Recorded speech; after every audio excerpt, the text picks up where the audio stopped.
Salut à tous, aujourd'hui on va voir comment fabriquer une boîte à feu ou bougie de survie. On commence par le matériel, donc il vous faudra du carton. Ici j'ai favorisé du carton ondulé, on verra pourquoi par la suite. Comme souvent, une paire de ciseaux et éventuellement un rouleau de scotch. Une règle graduée. Pour le contenant j'ai choisi une canette, peu importe qu'elle soit large ou fine. Dans ma précédente vidéo sur la fabrication d'un réchaud P3RS, je vous ai conseillé d'utiliser plutôt une canette en aluminium plutôt qu'en acier. Pourquoi ? Tout simplement parce que la conductivité thermique de l'aluminium est bien plus importante que celle de l'acier. On va également utiliser de la cire, peu importe qu'elle soit minérale ou végétale. Ici j'utilise des bougies chauffe-plat, donc qui sont constituées de paraffine, qui est une cire d'origine minérale, elle vient du pétrole, et de la cire de Babybel. Cette cire, il va ensuite falloir la chauffer pour la rendre liquide. Pour ça, je vais utiliser le P3RS, ma popote, et je vais fabriquer un récipient pour la cire avec une canette. N'oubliez pas de vous munir d'une paire de lunettes de protection, d'une paire de gants et d'un moyen d'extinction, ici un extincteur à poudre ABC. Et pour les plus jeunes, faites ça en compagnie d'un adulte. On passe tout de suite à la première étape de fabrication où on va découper notre canette en deux d'abord grossièrement, puis on va proprement finir de découper pour avoir une base d'environ 3 cm de haut.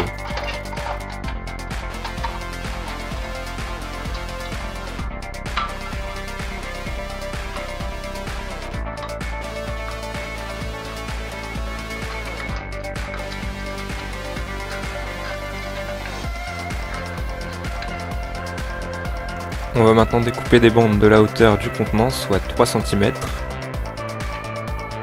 Étant donné que le fond de la canette est bombé, les bandes vont dépasser quand on va les mettre à l'intérieur, c'est normal et il faut que ça dépasse. Si vous utilisez un contenant à fond plat, prévoyez environ 5 mm de plus pour vos bandes. Et au niveau de la longueur, peu importe, ça va dépendre du diamètre du contenant, de toute façon il faudra probablement couper plusieurs bandes. Une fois que c'est découpé, on enroule la bande et on va la placer dans le contenant pour voir si on a besoin d'autres bandes.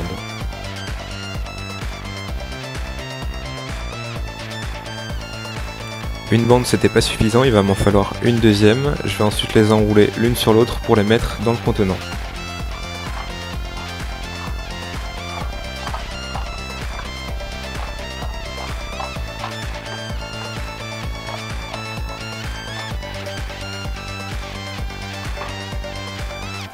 Deux bandes entières c'était un peu trop grand, donc je découpe un morceau et ensuite ça rentre parfaitement. Je vous ai dit tout à l'heure que je préfère utiliser du carton ondulé, c'est pour la bonne raison que quand on va couler la cire, elle va s'infiltrer facilement dans le carton par les ondulations, contrairement à si on avait utilisé du carton normal.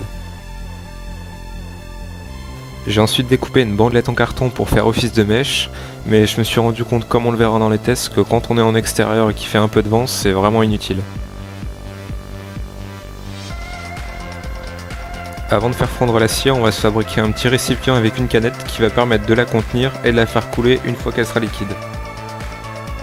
Donc pour faire ça, on va couper le haut de la canette histoire d'avoir un récipient assez grand et on va ensuite plier l'aluminium en forme de bec pour pouvoir verser le plus proprement possible.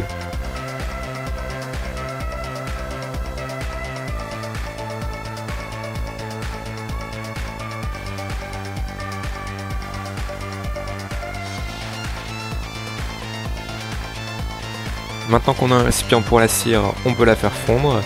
J'ai choisi de la faire fondre au bain-marie, mais on pourrait aussi mettre le récipient directement au contact de la flamme d'une simple bougie, bien que ce soit plus long et que la canette va noircir et que c'est assez salissant par la suite. Donc pour le bain-marie, j'utilise le P3RS. D'ailleurs, si vous voulez voir comment le fabriquer, je vous suggère de visionner ma précédente vidéo. Et donc j'utilise aussi ma popote que j'ai à moitié remplie d'eau. Pour que l'eau chauffe plus vite, on va mettre un couvercle sur la popote, et pendant ce temps, on prépare la cire en enlevant le contour et la mèche des bougies chauffe-plat. Ici, j'en ai utilisé l'équivalent de 7, puisque j'ai aussi rajouté de la cire de Babybel, mais la quantité va réellement dépendre de la taille de votre contenant, le but étant qu'il soit rempli au maximum.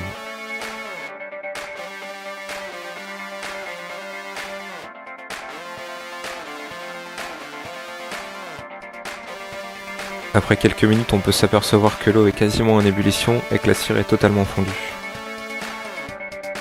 Évitez d'y aller directement avec les mains puisqu'évidemment c'est assez chaud, et je répète que si vous êtes un enfant, demandez de l'aide à un adulte pour faire fondre et couler la cire, car c'est vraiment pas une manipulation sans risque.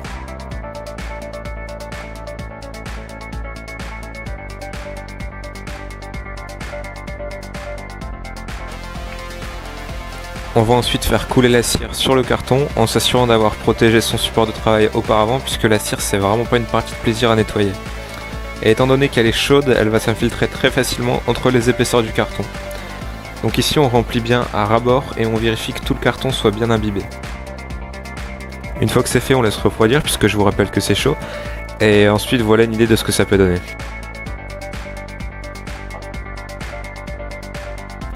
On va terminer cette vidéo par un test. Donc comme je vous le disais tout à l'heure, quand on est en extérieur et qu'il y a un peu de vent, la mèche en carton elle va pas être vraiment utile. Et de manière générale on va avoir du mal à allumer la boîte à feu, c'est un de ses défauts. D'ailleurs comme vous pouvez le constater, elle a fini par s'éteindre. Je l'ai donc rallumée à l'abri du vent et une fois qu'elle a bien pris, plus aucun souci. Outre le fait qu'on va pouvoir réaliser cette boîte à feu facilement et sans trop de matériel, elle va permettre d'éclairer une grande surface dans le noir. Elle peut aussi vous servir de réchaud d'appoint ou simplement vous réchauffer. Un des gros avantages, ça va être aussi son autonomie. Pour celle qu'on a réalisée ici, elle a duré un peu plus d'1 heure et une fois qu'elle a bien pris, elle est assez résistante au vent. Pour ce qui est des défauts, elle s'allume pas facilement. J'entends par là qu'on pourra pas l'allumer au fire steel et il faudra une flamme qui sera quand même assez conséquente comme la flamme d'un briquet ou d'une allumette. Et il faudra attendre quelques secondes qu'elle ait bien pris avant de pouvoir l'exposer au vent. Ça va aussi être quelque chose d'assez lourd puisque c'est un vrai bloc de cire. C'est maintenant la fin de cette vidéo, j'espère qu'elle vous aura plu et qu'elle vous sera utile. N'hésitez pas à l'aimer, la commenter, la partager et à visiter la page Facebook. À la prochaine.